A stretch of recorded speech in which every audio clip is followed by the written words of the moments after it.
നിങ്ങളൊരു കടുത്ത മാനസിക സമ്മർദ്ദം അനുഭവിക്കുന്ന ഒരാളാണോ? അങ്ങനെയാണെങ്കിൽ നിങ്ങൾ ഉറപ്പായിട്ടും ഈ വീഡിയോ കാണണം. ഇതിൽ ഞാൻ കുറച്ച് ടിപ്സ് പറയുന്നുണ്ട്. ഹബീബി, come to my channel. World health ഓർഗനൈസേഷൻ്റെ കണക്ക് പ്രകാരം 8ൽ ഒരാൾ മെൻ്റൽ ഡിസീസ് അനുഭവിക്കുന്നുണ്ടെന്നാണ് കണക്ക്. ശരിക്കും പറഞ്ഞാൽ ഇപ്പോൾ അത് യുവാക്കളിലാണ് ഏറ്റവും കൂടുതൽ മെൻ്റൽ ഡിസോർഡർ അല്ലെങ്കിൽ മാനസിക സമ്മർദ്ദങ്ങൾ അനുഭവപ്പെടുന്നത്. അങ്ങനെ നമുക്കറിയാം ഒരുപാട് ആളുകൾ പല രീതിയിൽ, ഇപ്പോൾ ജോലിയിൽ നിന്നുള്ള മാനസിക സമ്മർദ്ദം, അല്ലെന്നുണ്ടെങ്കിൽ ഫാമിലിപരമായിട്ടുള്ള മാനസിക സമ്മർദ്ദം, ഇങ്ങനെയുള്ള പല അവസ്ഥയിലൂടെ കടന്നു പോകുന്നവർ മരണത്തിന് വരെ അടിമപ്പെടുന്നുണ്ട്. അപ്പം ഞാൻ ഇന്ന് നിങ്ങളോട് പറയുന്നത് എങ്ങനെ നിങ്ങളുടെ ഈ ഒരു മെൻ്റൽ ഹെൽത്തിനെ നിങ്ങൾക്ക് മെച്ചപ്പെടുത്താം, അല്ലെങ്കിൽ ഇങ്ങനെയുള്ള പ്രോബ്ലങ്ങളെ നിങ്ങൾക്ക് എങ്ങനെ തരണം ചെയ്യാം. നിങ്ങളുള്ളൊരു കഠിനമായിട്ടുള്ളൊരു മാനസിക സമ്മർദ്ദം നിങ്ങൾ അനുഭവപ്പെട്ടാൽ അതിനെ എങ്ങനെ നിങ്ങൾക്ക് ഓവർകം ചെയ്യാം എന്നുള്ളതിനെ കുറിച്ചാണ്. ശരിക്കും നമ്മളൊക്കെ നമ്മളുടെ ഫിസിക്കൽ ഹെൽത്തിന് ഒരുപാട് ഇമ്പോർട്ടൻറ്റ് കൊടുക്കുന്നുണ്ട്. കാര്യം നമ്മൾ വർക്കൗട്ട് ചെയ്യും, അല്ലെങ്കിൽ ഈവൻ വർക്കൗട്ട് ചെയ്യാൻ പോകാൻ പറ്റാത്തവരാണെന്നുണ്ടെങ്കിൽ രാവിലെയോ വൈകിട്ടോ അല്ലെങ്കിൽ വാക്കിംഗ് ഹാബിറ്റ് ആയിട്ടുള്ളവരുണ്ട്. അതേപോലെ തന്നെ ഫുഡൊക്കെ വളരെ കൺട്രോൾ ചെയ്ത് കഴിക്കുന്ന ആൾക്കാരുണ്ട്. എന്നാൽ ഈ ഒരു ഫിസിക്കൽ ഹെൽത്ത് മാത്രമാണോ നമുക്ക് ഇമ്പോർട്ടൻ്റ് ആയിട്ടുള്ളൊരു കാര്യം എന്ന് ചോദിച്ചാൽ അല്ല. ശരിക്കും പറഞ്ഞാൽ ഫിസിക്കൽ ഹെൽത്തിനെക്കാട്ടിലും അല്ലെങ്കിൽ ഫിസിക്കൽ ഹെൽത്തിനോടൊപ്പം തന്നെ നമ്മൾ ശ്രദ്ധിക്കേണ്ട ഒരു കാര്യമാണ് നമ്മുടെ മെൻ്റൽ ഹെൽത്ത് എന്ന് പറയുന്നത്. ദിനം പ്രതി നമ്മൾ കാണുന്ന വാർത്തകളാണ് ജോലിയിൽ പ്രഷർ കാരണം ആത്മഹത്യ ചെയ്തു, അല്ലെങ്കിൽ സ്കൂളിൽ പ്രഷർ കാരണം ആത്മഹത്യ ചെയ്തു, ഫാമിലി ഇഷ്യൂ കാരണം ആത്മഹത്യ ചെയ്തു. ഇങ്ങനെയുള്ള ഒരുപാട് വാർത്തകൾ നമ്മൾ ഡെയിലി വായിച്ചു പോകുന്ന അല്ലെങ്കിൽ കണ്ടുപോകുന്ന ആൾക്കാരാണ്. എന്തുകൊണ്ടാണ് ഇങ്ങനെ ആളുകൾ ഇങ്ങനെ ഒരു ഡിസിഷനിലോട്ട് എത്താൻ കാരണം എന്ന് വെച്ചാൽ അവർക്ക് ഈ പറയുന്ന ഒരു വലിയ മാനസിക സമ്മർദ്ദങ്ങളോ അല്ലെന്നുണ്ടെങ്കിൽ ഇങ്ങനെയുള്ള ഒരു സാഹചര്യം വന്നാൽ അവർക്കതിനെ ഓവർകം ചെയ്യാൻ പറ്റാതെ വരുന്നതാണ് ഇവർ ഈ പറയുന്ന ആത്മഹത്യ പോലുള്ള കാര്യങ്ങളിലേക്ക് ഇവരെ നയിക്കുന്നത്. എങ്ങനെ നമുക്ക് ഇതിനെയൊക്കെ ഒന്ന് ഓവർകം ചെയ്ത് ഫിസിക്കൽ ഹെൽത്ത് പോലെ തന്നെ അല്ലെങ്കിൽ അതിനു മുകളിൽ നമുക്ക് നമ്മുടെ മാനസികമായിട്ടുള്ള സന്തോഷം അല്ലെങ്കിൽ മെൻ്റൽ ഹെൽത്തിനെ എങ്ങനെ ഡെവലപ്പ് ചെയ്തെടുക്കാമെന്നുള്ള കുറച്ച് ടിപ്പുകളാണ്, അതിന് വേണ്ടിയിട്ടുള്ള കുറച്ച് ടിപ്പുകളാണ് ഞാൻ പറയാൻ പോകുന്നത്. ആദ്യത്തെ പോയിന്റ് എന്ന് പറയുന്നത് നല്ല ഉറക്കം. 90% ആളുകളും ഇപ്പം ഉറങ്ങുന്നത് വളരെ ലേറ്റ് ആയിട്ടൊക്കെ ആയിരിക്കും. കാര്യം ഈ സോഷ്യൽ മീഡിയ ഒക്കെ വന്നുകൊണ്ട് നമ്മൾ ഓഫീസോ അല്ലെങ്കിൽ സ്കൂളോ കാര്യങ്ങളൊക്കെ കഴിഞ്ഞ് വന്നിട്ട് നമ്മൾ ഡിന്നറൊക്കെ കഴിഞ്ഞിട്ട് എല്ലാവരും ഈ പറയുന്ന ഫോണിൽ ഇങ്ങനെ സ്ക്രോൾ ചെയ്ത് പൊയ്ക്കൊണ്ടിരിക്കും. നമ്മൾ ഈ സ്ക്രോൾ ചെയ്ത് തുടങ്ങുമ്പം വിചാരിക്കും നമ്മൾ ഒരു 5 മിനിറ്റ് അല്ലെങ്കിൽ ഒരു 10 മിനിറ്റ് കഴിഞ്ഞിട്ട് നമുക്ക് കിടക്കാമെന്ന് പറഞ്ഞ് ഇങ്ങനെ ഈ സ്ക്രോൾ ചെയ്ത് ഇത് ചിലപ്പോൾ എത്തുന്നത് വെളുപ്പിന് 2 മണിക്കോ 3 മണിക്കോ 12 മണിക്കോ അങ്ങനെ ഒരു സമയത്തായിരിക്കും. കാര്യം ഈ നമ്മൾ പോലും അറിയാതെ നമ്മൾ ഇതിനങ്ങ് അഡിക്റ്റഡ് ആയി പോവുകയാണ് ചെയ്യുന്നത്. അപ്പം നമ്മൾ ഉറങ്ങാൻ പഠിക്കുന്നു, അപ്പം നമ്മുടെ ഉറക്കം നഷ്ടപ്പെടുന്നു. എന്നാലും നമുക്ക് ഈ പറഞ്ഞിട്ട് ലേറ്റ് ആയിട്ട് ഉറങ്ങിയാലും രാവിലെ നമുക്ക് ഈ ജോലിയോ സ്കൂളോ കാര്യങ്ങളൊക്കെ പോകേണ്ടി വരുന്നുണ്ട്, നമ്മൾ ഏർലി എണീക്കുന്നു. അപ്പം നമുക്കവിടെ സംഭവിക്കുന്നത് നമ്മുടെ ഉറക്കത്തിൻ്റെ ദൈർഘ്യം കുറയുന്നു. ഇങ്ങനെ ഈ ഉറക്കം കുറയുന്നത് വഴി അത് നമ്മുടെ മെൻ്റൽ ഹെൽത്തിനെ ഒരുപാട് സ്വാധീനിക്കുന്നുണ്ട്. ഒരു മനുഷ്യൻ ശരാശരി 7 മുതൽ 9 മണിക്കൂർ വരെ ഉറങ്ങണമെന്നാണ് പറയുന്നത്. അപ്പം നമ്മൾ എത്ര പേര് 7 മുതൽ 8 മണിക്കൂർ ഉറങ്ങുന്നുണ്ട്? അപ്പം നമ്മൾ ശ്രദ്ധിക്കേണ്ടത് എല്ലാ ദിവസവും കൃത്യമായി 7 മുതൽ 9 മണിക്കൂർ വരെ കറക്റ്റായിട്ട് ഉറങ്ങണം, അല്ലെങ്കിൽ ഉറങ്ങുന്നു എന്ന് നിങ്ങൾ ഉറപ്പുവരുത്തണം. ഇത് നിങ്ങളുടെ മെൻ്റൽ ഹെൽത്തിനെ ബൂസ്റ്റ് ചെയ്യാൻ ഒരുപാട് സഹായിക്കും. അധികമായാൽ അമൃതും വിഷമാണ്. അതേപോലെ തന്നെ നമ്മൾ ഉറക്കം കൂടിയാലും അത് പ്രശ്നമാണ്, കുറഞ്ഞാലും പ്രശ്നമാണ്. നിങ്ങളൊരു നിശ്ചിത ടൈം ഷെഡ്യൂൾ ചെയ്യുക ഉറങ്ങാനും ഉണരാനും.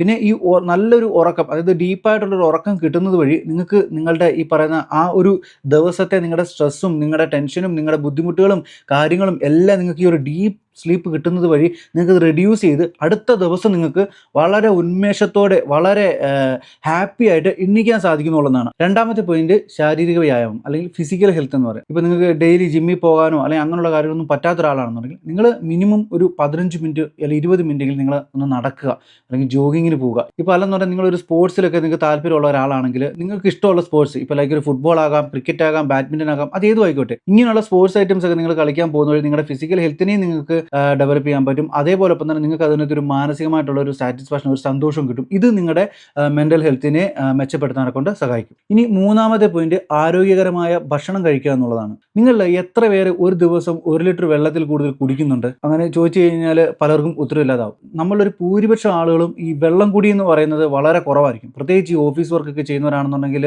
തീരെ ഒട്ടും കാണത്തില്ല. ശരിക്കും നമ്മൾ ഒരു ദിവസം 1 ലിറ്റർ വെള്ളത്തിൽ കുറയാതെ നമ്മൾ കുടിച്ചിരിക്കണം. കാര്യം ഇങ്ങനെ നമ്മൾ ഈ വെള്ളം കുടിക്കുന്നത് വഴി നമ്മുടെ ബ്രെയിനിൻ്റെ പ്രവർത്തനത്തിന്, ഈ വെള്ളം കുടിക്കുന്നത് വഴി നമ്മുടെ ശരീരത്തിൽ ജലാംശം നിലനിർത്താനും അതുവഴി നമ്മുടെ ബ്രെയിനിൻ്റെ പ്രവർത്തനം വളരെ രീതിയിൽ മെച്ചപ്പെടുത്താനും സഹായിക്കും. ഇങ്ങനെ വെള്ളം കുടിക്കുന്നത് വഴി നിങ്ങളുടെ ശരീരം ഡീഹൈഡ്രേറ്റ് ആവാതെ ഇരിക്കാനും സഹായിക്കും. പിന്നെ അതുപോലെ കഴിക്കേണ്ടത് പോഷക ഗുണങ്ങൾ അടങ്ങിയ ആഹാരങ്ങൾ കഴിക്കാൻ ശ്രദ്ധിക്കുക. അതേപോലെ തന്നെ ഈ വാരി വലിച്ച് കഴിക്കുന്ന ഒരു സമ്പ്രദായം ഉണ്ടെങ്കിൽ അതൊക്കെ നിർത്തിയിട്ട് വളരെ മിനിമലായിട്ട്, എന്നാൽ അത് നമ്മുടെ ശരീരത്തിന് ആവശ്യമായിട്ടും അല്ലെങ്കിൽ ഗുണം ചെയ്യുന്നതുമായിട്ടുള്ള ആഹാരം കഴിക്കുക. ശരിക്കും ഒരു ആഹാര ക്രമീകരണം ക്രമീകരണങ്ങൾ തന്നെ നിങ്ങളുടെ ഒരു ഡേ ടു ഡേ ലൈഫിൽ നിങ്ങൾ ഇംപ്ലിമെൻറ്റ് ചെയ്താൽ നിങ്ങൾക്ക് നല്ലതായിരിക്കും. അതായത് രാവിലെ ഒരു കുറച്ച് വളരെ ലൈറ്റായിട്ട് കഴിക്കുക, അതിനുശേഷം ഉച്ചയ്ക്ക് അതിൽ കുറച്ച് കൂടുതൽ കഴിക്കുക, വൈകിട്ട് വളരെ കുറച്ച് കഴിക്കുക. നിങ്ങൾ ഈ 3 നേരം ആഹാരം കഴിക്കുമ്പോൾ എപ്പോഴും ശ്രദ്ധിക്കുക, വളരെ പ്രോട്ടീൻ അടങ്ങിയ ആഹാര പദാർത്ഥങ്ങൾ കൂടി ഈ പറയുന്ന നിങ്ങളുടെ ആഹാരത്തിൽ ഉൾപ്പെടുത്താൻ ശ്രമിക്കുക. പിന്നെ അതേപോലെ ഒഴിവാക്കണം പുകവലി, മദ്യപാനം, ഇങ്ങനെയുള്ള ദുശീലങ്ങളുണ്ടെങ്കിൽ അത് നിങ്ങൾ പൂർണ്ണമായിട്ട് നിങ്ങളുടെ ലൈഫിൽ നിന്ന് ഒഴിവാക്കുക. കാര്യം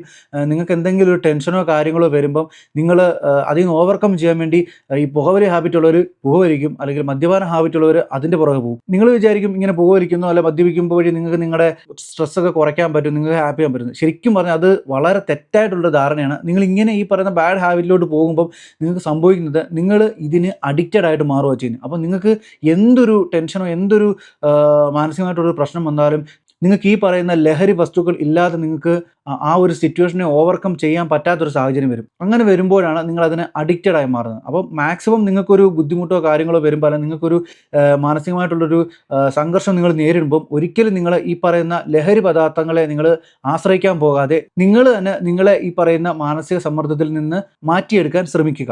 അതിനുവേണ്ടി നിങ്ങൾക്ക് പല രീതിയിലുള്ള വഴികളുണ്ട്. ലൈക്ക് പെട്ടെന്ന് നിങ്ങൾക്ക് ഇഷ്ടമുള്ള എന്താ പറയുക മ്യൂസിക്കുകൾ കേൾക്കാം, അല്ലെങ്കിൽ നിങ്ങൾക്ക് ഇഷ്ടമുള്ള സിനിമ കാണാം, അല്ലെങ്കിൽ ഇഷ്ടമുള്ള ആക്ടിവിറ്റീസ്. ലൈക്ക് ഞാൻ പറഞ്ഞു, ഒരു സ്പോർട്സ് ആക്ടിവിറ്റീസ് ഒക്കെ ഇഷ്ടമുള്ള ഒരാളാണെങ്കിൽ നിങ്ങൾക്ക് ആ സമയത്ത് നിങ്ങൾക്ക് പോയിട്ട് നിങ്ങൾക്ക് ഇഷ്ടമുള്ള ആ ഒരു സ്പോർട്സ് കളിക്കുന്നത് വഴി നിങ്ങൾക്ക് പെട്ടെന്ന് തന്നെ നിങ്ങൾക്ക് ഇതിൽ നിന്ന് ഈ പറയുന്ന ആ ഒരു ടെൻഷനിൽ നിങ്ങൾക്ക് നിങ്ങളുടെ മൈൻഡിനെ നിങ്ങൾക്ക് സ്വിച്ച് ചെയ്യാൻ സാധിക്കും. അപ്പോൾ ഇനി അടുത്ത പോയിന്റ് എന്ന് പറയുന്നത് വളരെ ഇമ്പോർട്ടൻ്റ് ആയിട്ടൊരു പോയിന്റാണ്. അതായത് സ്ക്രീൻ ടൈം നിങ്ങൾ പരിമിതപ്പെടുത്തുക. ഞാൻ നേരത്തെ പറഞ്ഞു, ഇപ്പോൾ എല്ലാവരും ചെയ്യുന്ന സെയിം കാര്യമാണ് ഈ പറഞ്ഞ സോഷ്യൽ മീഡിയ സ്ക്രോളിങ്. അതിപ്പോൾ ഈവനിങ് ആണ്, നമ്മളൊരു ജോലിയൊക്കെ കഴിഞ്ഞ് വന്നിട്ട് കിടക്കുന്നതിന് മുമ്പ് നമ്മൾ നോക്കി ഇങ്ങനെ സ്ക്രോൾ ചെയ്യും. ഈ സ്ക്രോൾ ചെയ്ത് ഇങ്ങനെ പോകും. അപ്പം നിങ്ങൾ ഈ സ്ക്രീൻ ടൈം നിങ്ങൾ കൂടുതൽ യൂസ് ചെയ്യുന്നത് വഴി നിങ്ങൾക്ക് നഷ്ടപ്പെടാൻ പോകുന്ന കാര്യം ഒന്ന് ഞാൻ പറഞ്ഞു, നിങ്ങളുടെ ഉറക്കം, അതേപോലെ നിങ്ങളുടെ ഫോക്കസ്.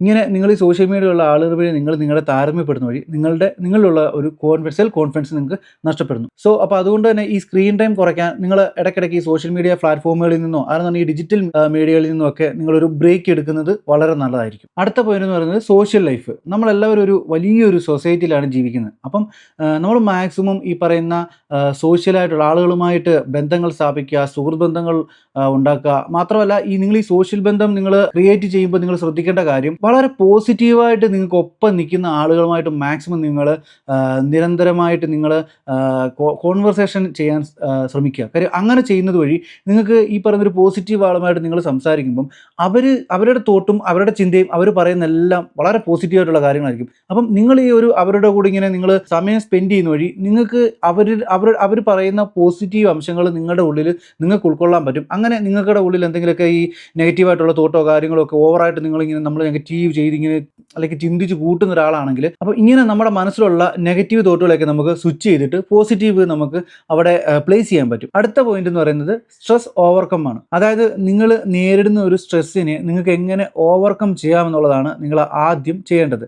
അതിന് നിങ്ങൾ വ്യക്തമായിട്ടുള്ളൊരു പ്ലാൻ തയ്യാറാക്കുക. അതേപോലെ തന്നെ അങ്ങനെയുള്ള സാഹചര്യങ്ങളിലോട്ട് നിങ്ങളിപ്പോൾ പോവുകയാണെന്ന് നിങ്ങൾ തോന്നിക്കഴിഞ്ഞാൽ അതിനെ നേരെ വഴിതിരിച്ച് വിടാൻ ശ്രമിക്കുക. ലൈക്ക് പാട്ട് കേൾക്കാം, അല്ലെന്നുണ്ടെങ്കിൽ ഞാൻ ഈ പറഞ്ഞതിൻ്റെ വിട്ട് നമുക്ക് ഗെയിമുകൾ പ്ലേ ചെയ്യാം. ഇങ്ങനെയുള്ള കാര്യങ്ങൾ ചെയ്യുന്നത് വഴി നിങ്ങൾക്ക് ഈ പറയുന്ന സ്ട്രെസ്സിനെ നിങ്ങൾക്ക് കൺട്രോൾ ചെയ്യാൻ പറ്റും. ഈ സ്ട്രെസ്സിനെ നിങ്ങളുടെ ഉള്ളിലേക്ക് എന്താ പറയുക നിങ്ങളുടെ ഉള്ളിലേക്ക് കയറ്റി ഓവറായിട്ട് തിങ്ക് ചെയ്ത് വേറൊരു തരത്തിലോട്ട് എത്തുന്നതിന് പകരം നമുക്കതിനെ ഒരു സ്പേസ്, ഒരു ഗ്യാപ്പിൽ നമുക്ക് നിർത്താൻ പറ്റും. അങ്ങനെയുള്ള കാര്യങ്ങൾ നിങ്ങൾ വളരെ ശ്രദ്ധിക്കണം. ഇനി ലാസ്റ്റ് പോയിന്റ് പ്രൊഫഷണൽ സഹായം. അതായത് നിങ്ങൾ ഇങ്ങനെയുള്ള കാര്യങ്ങളൊക്കെ ചെയ്തിട്ടും നിങ്ങൾക്ക് നിങ്ങളുടെ സ്ട്രെസ്സ്, നിങ്ങളുടെ മാനസികമായിട്ടുള്ള സമ്മർദ്ദം നിങ്ങൾക്ക് ഓവർകം ചെയ്യാതെ വരുന്നൊരു സാഹചര്യം വന്നാൽ നിങ്ങൾ ഉറപ്പായിട്ടും അടുത്ത ചെയ്യേണ്ടത് ഒരു പ്രൊഫഷണൽ തെറാപ്പിസ്റ്റിൻ്റെ സഹായം തേടുക എന്നുള്ളതാണ്. കാര്യം ഇങ്ങനെ ചെയ്യാതിരിക്കുന്ന വഴി നിങ്ങൾക്കിത് ഓവർകം ചെയ്യാതെ വരുന്നു.